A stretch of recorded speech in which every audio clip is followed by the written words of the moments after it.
अस्सलाम वालेकुम जी, उम्मीद करता हूँ आप लोग खैरियत से हैं। आज का जो हमारा टॉपिक है वो है 7.2 क्वेश्चन नंबर 10 और 11। आज हम क्वेश्चन नंबर 10 जो लास्ट लेक्चर था उसमें हमने उसका फर्स्ट पार्ट किया था क्वेश्चन नंबर 10 का। आज के लेक्चर में हम बाकी जो 3 पार्ट्स हैं वो आज करेंगे और इसके अलावा क्वेश्चन नंबर 11 जो है इसको भी आज थोड़ा सा स्टार्ट करेंगे। तो क्वेश्चन नंबर 10 से स्टार्ट करते हैं, सेकेंड पार्ट से।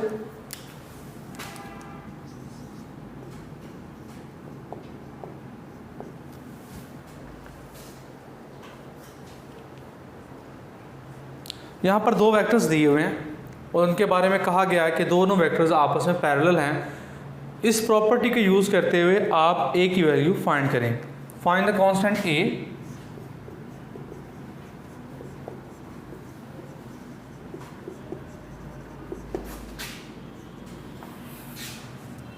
ए को आपने फाइंड करना है और प्रॉपर्टी क्या यूज़ करनी है,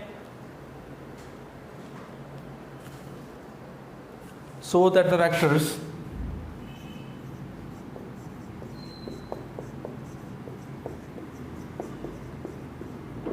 एक वेक्टर v दिया हुआ है और वो इक्वल है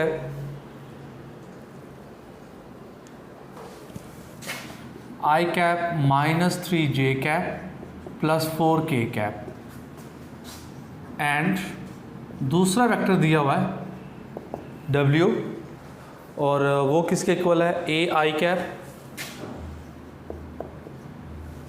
उसके बाद है जी प्लस 9j कैप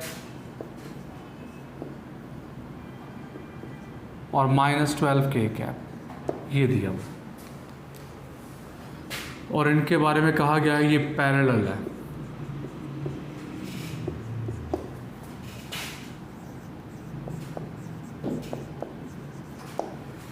दो वेक्टर्स दिए हैं वो आपस में पैरेलल हैं, आपने इसी को यूज़ करते हुए आपने एक की वैल्यू फाइंड करनी है। हम थोड़ा सा रिवाइज कर लेते हैं कि दो वेक्टर्स पैरेलल कब होते हैं। अगर आपको याद हो, अगर ए और बी दो वेक्टर्स हैं, ये आपस में पैरेलल तब होंगे जब इनके दरमियान कोई नॉन ज़ीरो स्केलर जो है वो एग्जिस्ट करता होगा। मिसाल के तौर पर अगर हम ये लिख देते हैं a vector equals to 2b vector, तो इसका मतलब ये पैरेलल है आपस में, क्योंकि ए कब आता है जब b को 2 के साथ मल्टीप्लाई किया जाता है। तो इसी तरह से डिफरेंट नंबर यहाँ पर हो सकते हैं। हम यहाँ पर ये कह सकते हैं कि लैम्डा b वेक्टर, ये जनरली इसको प्रेजेंट करने का तरीका है कि जो हमारे पास लैम्डा होगा वो एक नॉन ज़ीरो स्केलर होगा, नॉन ज़ीरो स्केलर नंबर है। तो बाय डेफिनेशन हम ये कहा करेंगे दो वेक्टर्स अगर आपस में इक्वल हैं तो उनके दरमियान non zero scalar number exist करता है। उसको हम लैम्डा कह सकते हैं, उसको हम म्यू कह सकते हैं। तो इसी बात को अब हम यहाँ पर यूज़ करेंगे, क्योंकि यहाँ पर जो दिए हुए वेक्टर्स हैं वो क्या हैं, v और w हैं। तो हम यहाँ पर लिख देते हैं because v vector and w vector are parallel, then by definition there exist. अच्छा, ये सिंबल जो होता है इसको हम देयर एग्जिस्ट भी पढ़ते हैं। चलिए मैं साथ में लिख देता हूँ, there exist. There exist are non zero scalar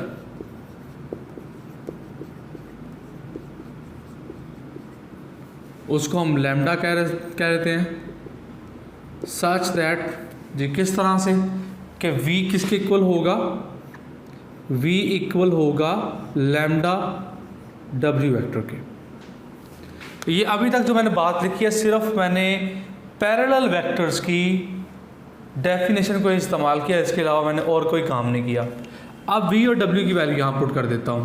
v की वैल्यू क्या है, i cap minus 3j cap और प्लस 4k कैप और इक्वल टू किसके है, लैम्डा, और यहाँ पर w की वैल्यू पुट करूँगा तो w है a i cap plus 9j cap और उसके बाद है -12 k cap. I cap -3j cap plus 4 k cap equals to lambda a I cap, lambda 9j cap और -12 लैम्डा और साथ में क्या है k कैप। मैंने सेपरेटली इनको मल्टीप्लाई कर दिया। अब उसके बाद यहाँ पर हम किसकी डेफिनेशन यूज़ करेंगे? इक्वल वेक्टर्स की, कि दोनों वेक्टर्स आपस में क्या है इक्वल। और हमने ये बात की थी जब वेक्टर्स इक्वल होते हैं तो उसका मतलब ये होता है कि I कंपोनेंट के इक्वल है, J कंपोनेंट के इक्वल है and K component is equal to K component. तो हम कह सकते हैं लैम्डा A ये इक्वल होगा 1 के, this is my equation number 1। कैसे? ये I कंपोनेंट के इक्वल। इसी तरह से लैम्डा 9 लैम्डा ये इक्वल होगा -3 के, ये इक्वेशन नंबर 2 आ गई। और लास्ट वन क्या होगा? 4 इक्वल होगा 4 इक्वल्स टू -12 लैम्डा और ये इक्वेशन नंबर 3 होगी। अब हमें फाइंड करना है, हमें ए फाइंड करना है। अगर हम ए फाइंड करना चाह रहे हैं तो यहाँ पर लैम्डा की वैल्यू पुट करेंगे तो ए की वैल्यू आ जाएगी। तो हम लैम्डा की वैल्यू से पुट करते हैं और लैम्डा की वैल्यू निकाल लेते हैं। और लैम्डा की वैल्यू इक्वेशन नंबर 2 से भी आ सकती है, इक्वेशन नंबर 3 से भी आ सकती है। इसको इन दोनों में से किसी भी इक्वेशन को आप इस्तेमाल कर सकते हैं।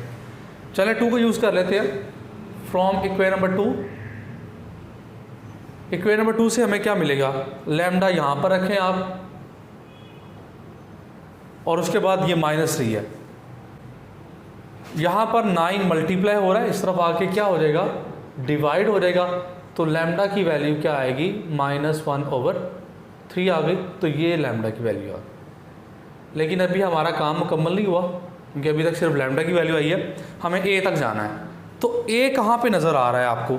ए यहाँ नज़र आ रहा है आपको, इसमें भी नहीं है, इसमें भी नहीं है। तो सिर्फ हम इक्वेशन नंबर 1 को ही लेंगे। तो इक्वेशन नंबर 1 में ये वैल्यू पुट करेंगे लैम्डा की जगह पर, पुटिंग इन इक्वेशन नंबर 1। जब 1 में इसको पुट करेंगे तो लैम्डा की जगह आएगा -1/3 और साथ में a आएगा और ये इक्वल आ जाएगा 1 के। उसके बाद a यहाँ रहने दे क्योंकि इसकी वैल्यू चाहिए हमें, और 3 यहाँ डिवाइड हो रहा है, इस तरफ जाकर मल्टीप्लाई हो जाएगा तो ये 3 आएगा। और इस माइनस को भी यहाँ ना रहने दे, इसको भी यहाँ शिफ्ट कर दें तो ये a की वैल्यू -3 आ गई। तो इस तरह से हमने a की वैल्यू को फाइंड किया कि दो वेक्टर्स पैरेलल हैं, उनकी प्रॉपर्टी को यूज़, उनकी डेफिनेशन को यूज़ किया कि उनके दरमियान स्केलर नंबर एग्जिस्ट करता है। वो हमने v equals to lambda w लिख दिया। उसके बाद v की वैल्यू पुट कर दी, w की वैल्यू पुट कर दी, उनसे 3 इक्वेशंस बना ली और उनको यूज़ करते हुए हमने a की वैल्यू फाइंड कर ली। अब आते हैं जी थर्ड पार्ट की तरफ। c पार्ट है,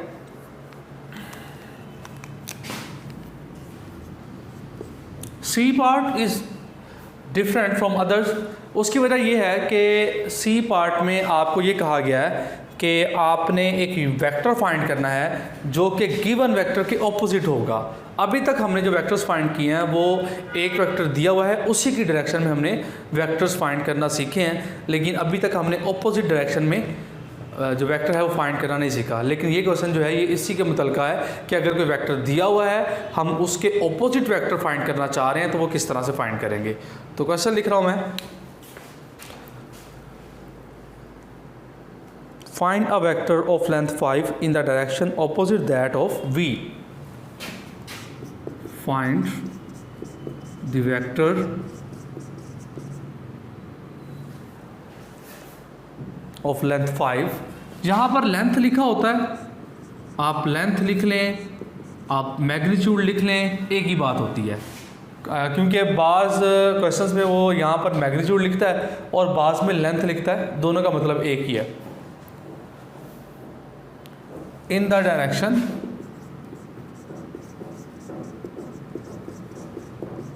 ऑपोजिट टू v वेक्टर, और v वेक्टर क्या दिया हुआ है? I cap -2 j cap +3 k cap, ये गिवन v वेक्टर है। अभी हमने बात की थी पिछले लेक्चर में कि किसी भी वेक्टर को आप जब रिप्रेजेंट करते हैं तो उसके लिए दो चीज़ें वहाँ पर लिखते हैं, और उन दो चीज़ों में एक होती है मैग्नीट्यूड और दूसरी होती है उसकी डायरेक्शन। और डायरेक्शन के लिए हमने कहा था कि यूनिट वेक्टर इस्तेमाल किया जाता है। मिसाल के तौर पर जो वेक्टर हम फाइंड करना चाह रहे हैं उसको हम u कह देते हैं। तो u को फाइंड करने के लिए दो चीज़ें रिक्वायर्ड हैं, एक उसका मैग्नीट्यूड जो कि 5 दिया हुआ है, एक चीज़ तो हमारे पास आ गई। अब दूसरी चीज़ क्या होगी, उसकी डायरेक्शन। और डायरेक्शन के लिए हम क्या इस्तेमाल करते हैं, यूनिट वेक्टर इस्तेमाल करते हैं। तो हमने ये भी कहा था कि अगर दोनों पैरेलल हों तो दोनों की डायरेक्शन सेम होती है, तो v की और u की डायरेक्शन सेम होगी। लेकिन क्योंकि ऑपोजिट डायरेक्शन में है तो सिर्फ क्या होगा, उसके उलट डायरेक्शन लेके आनी है तो -7 लगा देंगे। तो यही काम हम करने लगे यहाँ पर। तो हम कह रहे हैं लेट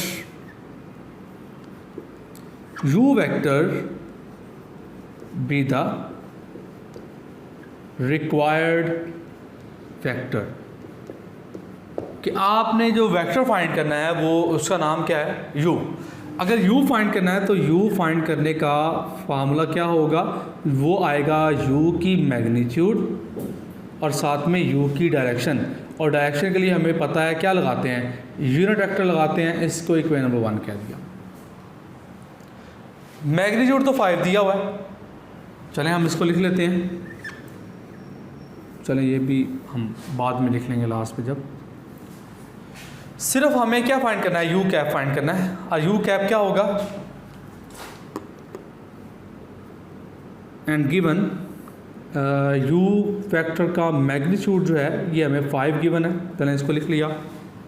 और लास्ट पे हम लिखेंगे अकॉर्डिंग टू क्वेश्चन, जो कंडीशन है कि यू कैप के यू का यूनिट वेक्टर जो होगा वो v के ऑपोजिट होगा, तो यहाँ पर आएगा -v कैप। तो हम यही करेंगे, जो v दिया हुआ है यहाँ से v कैप निकालेंगे और u के लिए इसको यूज़ करेंगे। यहाँ पर हम लिख लेते हैं अब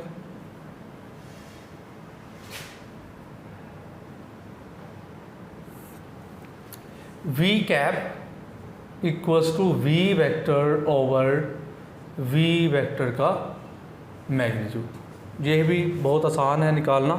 v किसके इक्वल है, इसके इक्वल है जी i cap -2 j cap +3 k cap, और स्क्वायर रूट 1 का स्क्वायर 2 का स्क्वायर।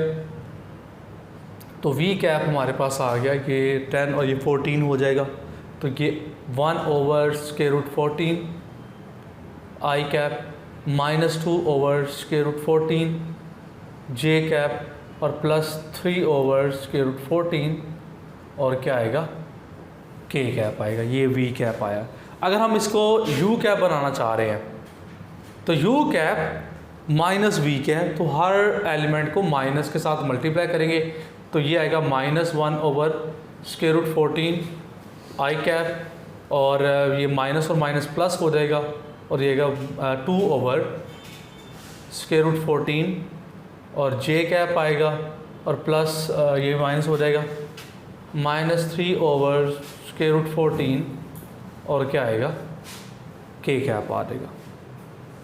उसके बाद हम लेके आते हैं u वेक्टर को। सारा काम तो हो गया जी। u वेक्टर को अगर आपने फाइंड करना है तो ये मैग्नीट्यूड क्या दिया हुआ है 5, तो यहाँ 5 आएगा। और डायरेक्शन क्या है, u कैप तो हमने ये निकाल लिया, तो ये आया -1 over square root 14 i cap +2 over square root 14 j cap, और उसके बाद है -3 ओवर स्क्वायर रूट 14, और साथ में k कैप आ गया। और u वेक्टर जो रिक्वायर्ड वेक्टर था वो आया -5 over square root 14 i cap और +10 over square root 14 j cap और -15 ओवर स्क्वायर रूट 14, यहाँ 10 नहीं है 14 है, और k कैप आ गया। तो ये यूनिट वेक्टर आ गया। तो ये हमारा सेकंड पार्ट था, जिसको जिसमें हमने जो u वेक्टर था ये निकाला। अब उसके बाद हम आते हैं जी क्वेश्चन नंबर 10 का ही थर्ड पार्ट है। तो question 10 D part, last part, fourth part है। क्वेश्चन है find a and b so that the vectors find a and b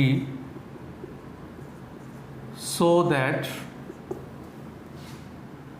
the vectors, दो वेक्टर्स यहाँ पर लिखे हुए हैं 3i कैप माइनस जे कैप, उसके बाद plus 4k cap, and ai cap plus b J cap minus 2k cap are parallel, के दोनों वेक्टर्स क्या हैं, पैरेलल हैं। इस प्रॉपर्टी को आपने यूज़ करते हुए a और b की वैल्यू फाइंड करनी है। काम हम वही करेंगे जो सेकंड पार्ट में किया था। हम लेट कर लेते हैं, इनके नाम ही रखे हुए, हम नाम इससे खुद से लेट कर लेते हैं। Let v vector equals to 3i cap minus J cap और प्लस 4k कैप एंड, और दूसरे को हम नाम दे देते हैं u का, w दे देते हैं, w दे सकते हैं, ai कैप प्लस b जे कैप माइनस 2k कैप। उसी तरह से फिर आ गया बिकॉज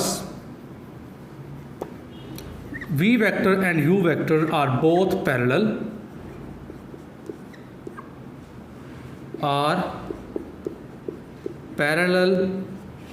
इस बात का मतलब क्या होगा, then there exists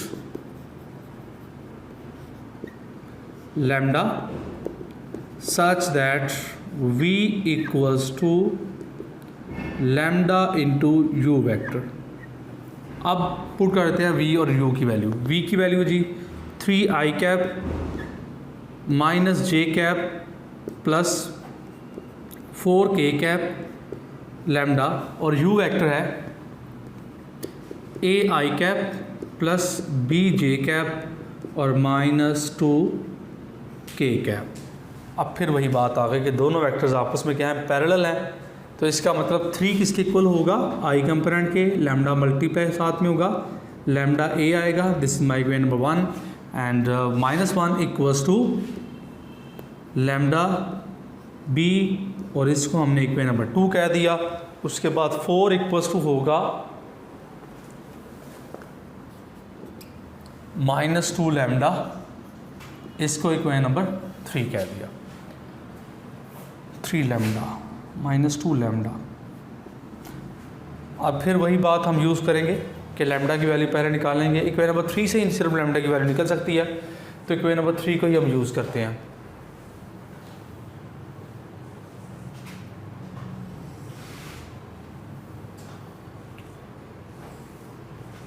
from equation number 3 lambda will be equals to, ये माइनस 2 यहाँ मल्टीप्लाई हो रहा है, नीचे जाके डिवाइड होगा, तो ये आएगा 4 ओवर माइनस 2, तो लैम्डा इक्वल्स टू माइनस 2। तो ये लैम्डा की वैल्यू आ गई। अब इसकी वैल्यू को यूज़ करते हुए हम a और b की वैल्यू फाइंड करते हैं। फ्रॉम इक्वेशन नंबर 1, तो लैम्डा की वैल्यू क्या है, 2 है, माइनस 2, तो ये पुट कर दें 3 equals to minus 2a, a will be equals to minus 3 over 2 and last one equation number 2 से लैम्डा की वैल्यू माइनस 2 पुट करें, minus 1 equals to minus 2b, तो b equals to plus 1 over 2 आ जाएगा। तो इसका मतलब है कि a और b की ये वैल्यू आ गई। अब आते हैं जी क्वेश्चन नंबर 11 की तरफ। क्वेश्चन नंबर 11 में डायरेक्शन कोसाइन फाइंड करने हैं ऑफ गिवन वेक्टर्स। बहुत आसान काम, लेकिन ये क्वेश्चन 3 भी कर चुके हैं वैसे हम। लेकिन चले एक पार्ट इसका भी कर लेते हैं, क्वेश्चन नंबर 11 का, क्योंकि हमने लिखा था कि ये क्वेश्चन करेंगे आज। तो क्वेश्चन 11 का एक पार्ट कर लेते हैं ताकि हमारा रिवाइज हो जाएगा। क्वेश्चन नंबर 11 उससे कहा है find the direction cosines of the given vectors. Find the direction cosines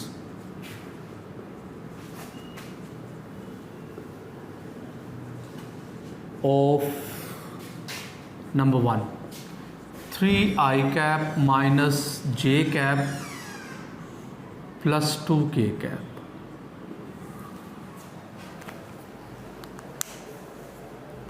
ये वी वेक्टर दिया हुआ है।